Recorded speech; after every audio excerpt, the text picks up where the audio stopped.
Hello everyone. इस channel में आपका फिर से स्वागत है। जैसे कि मैंने फर्स्ट वीडियो में आपसे ये कमिटमेंट किया था कि मेरा अगला वीडियो आपके कमेंट के बेसिस पर होगा, तो आज का ये वीडियो एक स्पेशल रिक्वेस्ट पर है। एक स्टूडेंट है जिनका नाम देवरंजन है। उसने ये कमेंट किया था कि क्लास 10th के एक्सरसाइज 5.2 के क्वेश्चन नंबर 8 और क्वेश्चन नंबर 16 का सॉल्यूशन चाहिए। तो आज के इस वीडियो में देव और आप सभी स्टूडेंट के लिए इन दोनों क्वेश्चन को स्टेप बाय स्टेप सॉल्व करेंगे ताकि आपका कंसेप्ट बिल्कुल क्लियर हो जाए। तो चलिए शुरू करते हैं।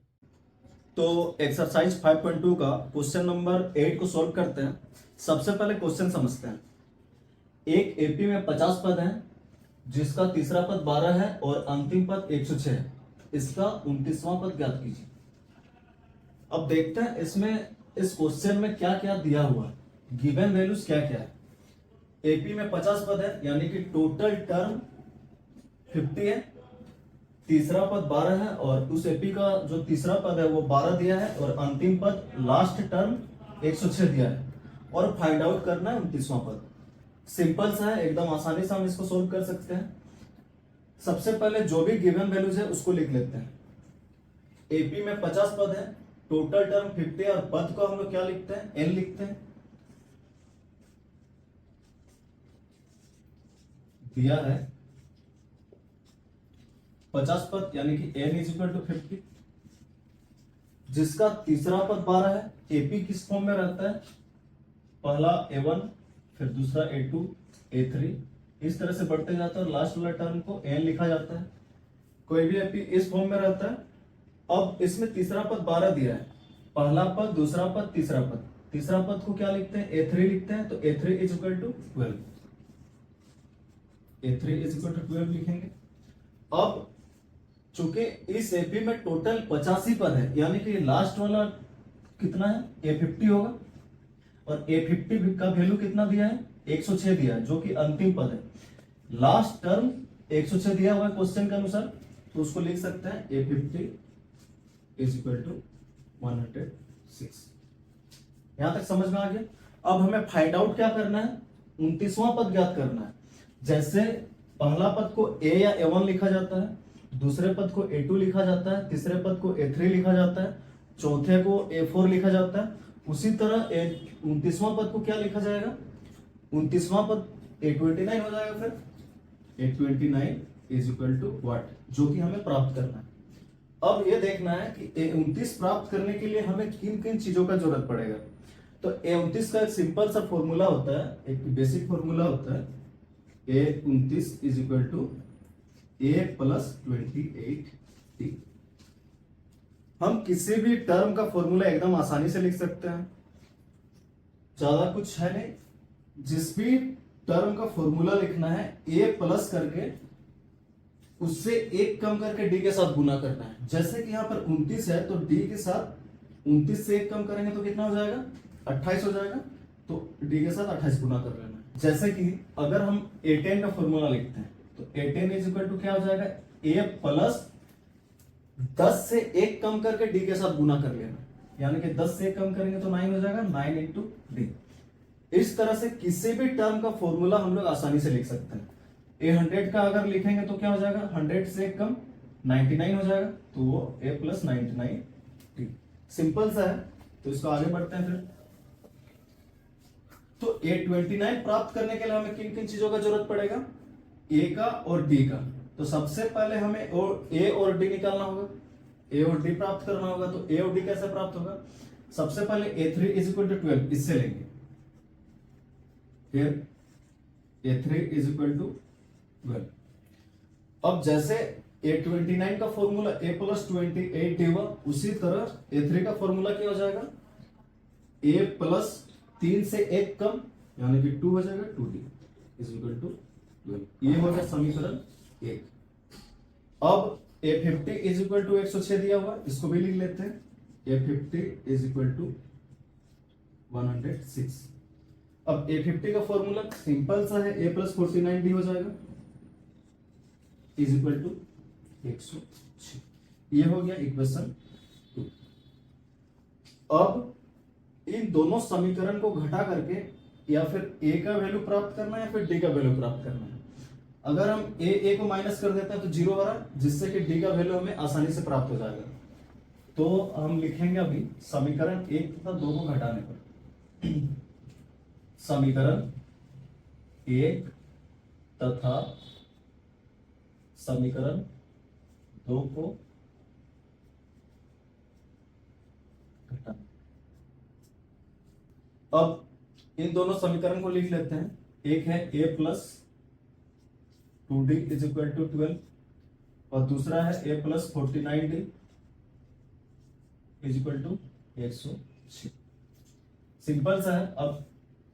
अब यहां देखते हैं समीकरण 1 तथा समीकरण 2 को घटाने पर, अगर यहां पर घटाने पर लिखा हुआ रहे तो जो नीचे का समीकरण है उसका सारा साइन को चेंज कर लेना होता है। जैसे कि यहाँ पर a के आगे कुछ भी साइन नहीं है, मतलब प्लस है, तो प्लस का ऑपोजिट साइन माइनस, फिर 49d के आगे भी प्लस है, इसका भी ऑपोजिट साइन माइनस, फिर 106 के आगे भी प्लस है, अगर कुछ भी साइन नहीं रहता है उसका मतलब प्लस होता है, तो उसका भी ऑपोजिट साइन माइनस। सबको चेंज कर लिए। अगर यहाँ पर जोड़ने पर लिखा हुआ है तो कोई भी साइन चेंज नहीं होता है। अब a माइनस a कितना हो जाएगा, 0 हो जाएगा, यानी कि ये दोनों कट जाएगा। फिर 2d प्लस 2d और माइनस 49d है, एक में प्लस है एक में माइनस है, यानी कि इन दोनों को भी घटाना पड़ेगा। तो 49d में 2d घटेगा तो कितना बचेगा, 47d बचेगा। अब बहुत सारे स्टूडेंट इसमें गलती करते हैं कि यहाँ प्लस होगा या फिर माइनस होगा इस चीज में। तो सिंपल सा है, देखना है कि इन दोनों में से बड़ा कौन है, या 2d बड़ा है या फिर 49d बड़ा है। सिंपल सा है कि 49d बड़ा है, तो बड़ा के आगे जो भी साइन रहता है उसी साइन को उसके आंसर के आगे लेके आना होता है। तो 49d के आगे क्या साइन है, माइनस का साइन है, तो इस 47d के आगे माइनस का साइन है। फिर इज इक्वल टू, अब इन दोनों को भी घटाना है। 106 में 12 घटेगा तो कितना बचेगा, 94 बचेगा। सेम इन दोनों में से बड़ी संख्या कौन है, 106 है, तो 106 के आगे क्या साइन है, माइनस है, तो आंसर में माइनस लिख देंगे। अब सिंपल है आगे का स्टेप। अगर बराबर के उस पार और बराबर के इस पार सेम साइन रहता है तो वो कट जाता है, यानी कि इन दोनों को हम लोग काट सकते हैं। यहां से अब d का वैल्यू आसानी से फाइंड कर सकते हैं। अब d इज इक्वल टू, अब यहां ध्यान देने वाली बात यह है कि जैसे ही हम लोग बराबर लिखते हैं, d के बाद बराबर लिखते हैं, तो बराबर के बाद जो भी संख्या रहता है, बराबर के बाद जो भी संख्या रहता है सबसे पहले उसको ही लिखना होता है। यानी कि बराबर के बाद 94 है तो सबसे पहले हम लोग क्या लिखेंगे, 94 को लिखेंगे, ना कि 47 को पहले लिखेंगे। जैसे ही जिसका भी वैल्यू फाइंड करना होता है और उसके बाद बराबर लिखने के बाद उसके बराबर के बाद जो भी संख्या रहता है सबसे पहले उसको ही लिखना होता है। अब उसके बाद इस 47 को बराबर पे उस पर लिखे जाना है। अब देखना है कि 47 और d के बीच में कौन सा साइन है। 47 इंटू डी है, तो 47 इंटू डी यानी कि यहाँ बीच में गुना का साइन है, तो गुना का ऑपोजिट, यानी कि जब भी उसको उस पार लेके जाएंगे वो साइन भी चेंज हो जाता है। तो गुना का उल्टा क्या होता है, भाग होता है, भाग यानी कि बट्टे 47। सिंपल सा है। अब इन दोनों को काटेंगे तो कितना हो जाएगा, d बराबर 2 हो जाएगा, यानी कि d का वैल्यू कितना फाइंड हुआ, 2। अब आसानी से हम लोग इस d का मान समीकरण 1 या फिर समीकरण 2 में रख के a का वैल्यू प्राप्त कर सकते हैं। तो किसी भी एक समीकरण में हमें d का वैल्यू पुट करना है, तो हम लोग समीकरण 1 में रखते हैं d का मान समीकरण 1 में रखने पर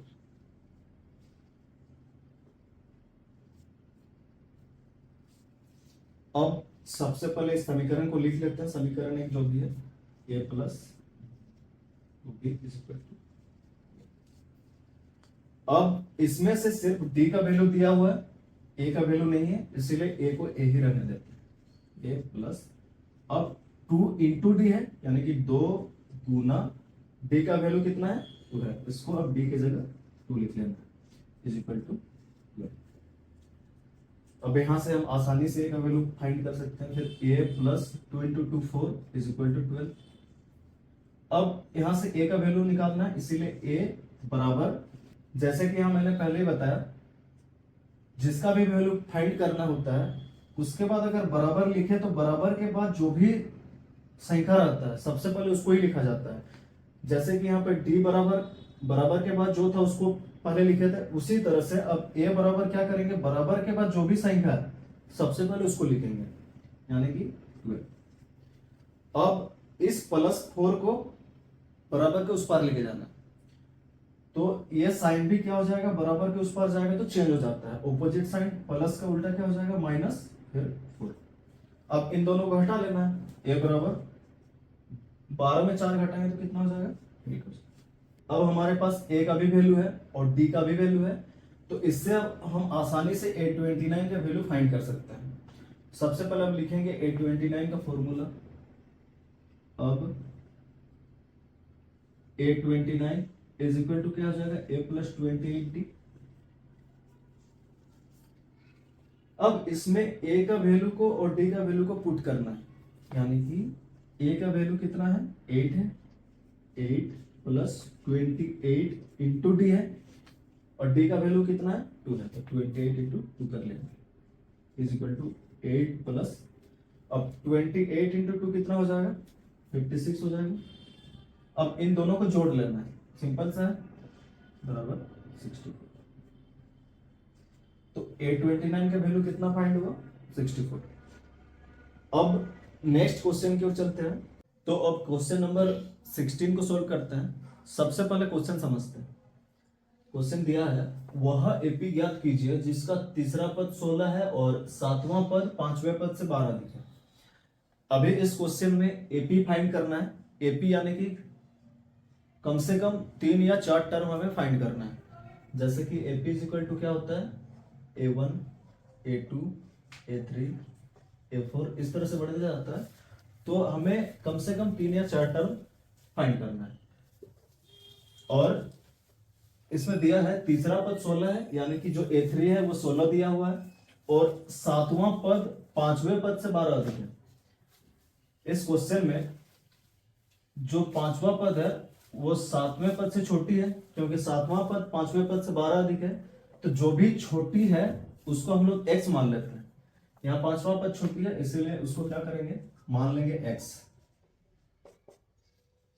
पांचवा पद को क्या लिखते हैं, A5, माना A5 is equal to x। और A5 का फॉर्मूला क्या होगा, A + 4D होगा। A + 4D is equal to x। Simple सा है, इसको समीकरण 1 मान लेते हैं। अब सातवां पद पांचवें पद से 12 अधिक है, तो सातवां पद को क्या लिखेंगे, A7 लिखेंगे, जो कि पांचवें पद से 12 अधिक है। और पांचवा पद कितना है, उसको मान चुके हम लोग x, अधिक मतलब +12। सिंपल है। अब फिर A7 का फॉर्मूला लिखेंगे। A7 का फॉर्मूला क्या हो जाएगा, A + 6D हो जाएगा इज इक्वल टू x + 12। ये हो गया इक्वेशन 2। अब इसमें क्या दिया, एक दिया है जो तीसरा पद 16 है। तीसरा पद 16 है, उसको भी लिख सकते हैं A3 इज इक्वल टू, और A3 इज इक्वल टू 16 जो कि दिया है। इसका भी फॉर्मूला लिख सकते हैं A + 2D is equal to 16। ये समीकरण 3। अब समीकरण 1 तथा 2 से या तो A का वैल्यू फाइंड करना है या फिर D का वैल्यू फाइंड करना है। तो जैसे क्वेश्चन नंबर 8 को सोल्व किया था वैसे ही करेंगे इसमें भी। समीकरण 1 तथा 2 को घटाने पर, समीकरण 1 तथा 2 को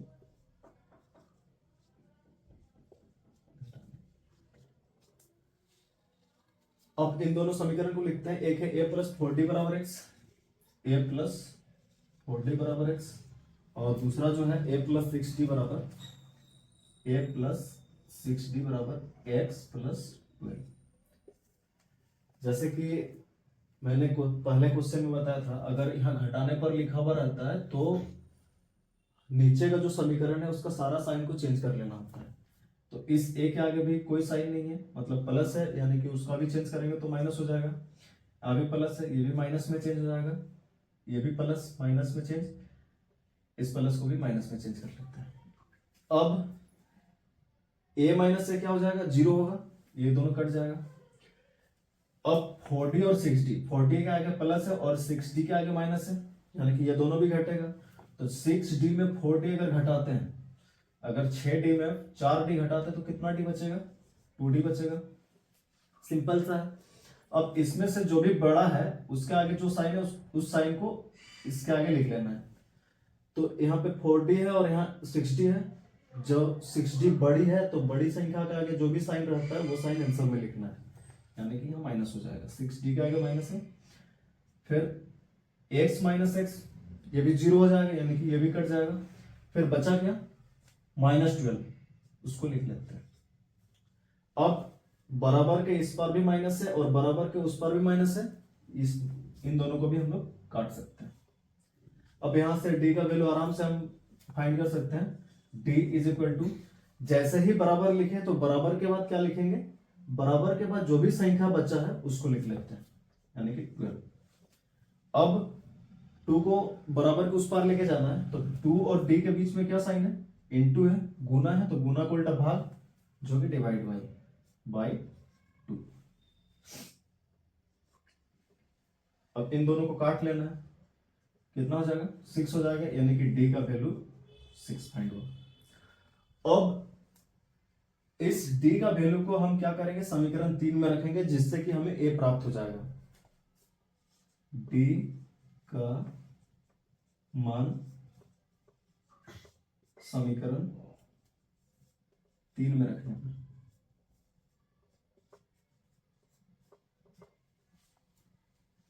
सिंपल है। अब समीकरण 3 को सबसे पहले लिख लेते हैं, a plus 2d is equal to 60। इसमें से सिर्फ d का वैल्यू है, इसीलिए सिर्फ क्या करेंगे, d का वैल्यू रखेंगे, a का वैल्यू नहीं है, a ही रहने देते हैं। प्लस 2 इंटू डी का वैल्यू 6 इज इक्वल टू 60।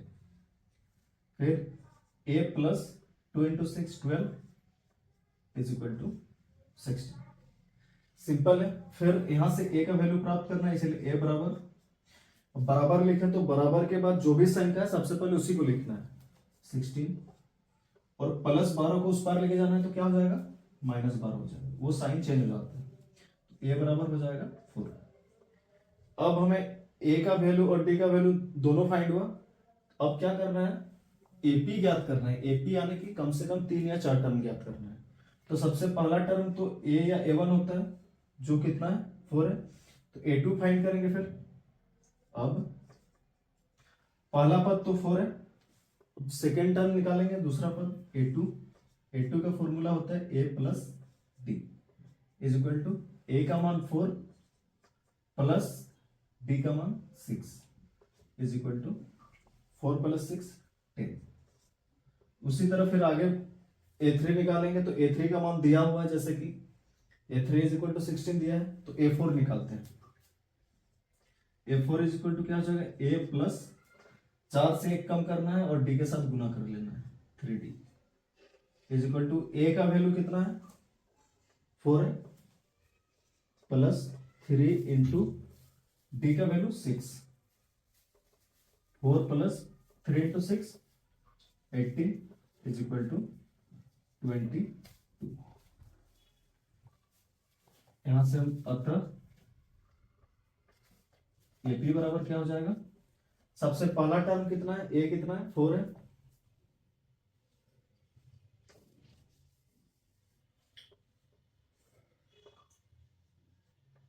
अतः एपी इज इक्वल टू क्या हो जाएगा, पहला टर्म 4, दूसरा 10, तीसरा जो कि दिया हुआ है क्वेश्चन में ही 16, फिर चौथा 22। यह रहा इस क्वेश्चन का आंसर। सिंपल सा है, सबसे पहले क्वेश्चन समझना है, फिर स्टेप बाय स्टेप इस तरह से बनाना है। आई होप कि आप सबको समझ में आ गया होगा। अब नेक्स्ट वीडियो आपको किस टॉपिक या किस क्वेश्चन पर चाहिए, आप कमेंट करके हमें जरूर बताएं, ताकि हम आपके लिए वो वीडियो प्रोवाइड कर सकें। Thank you.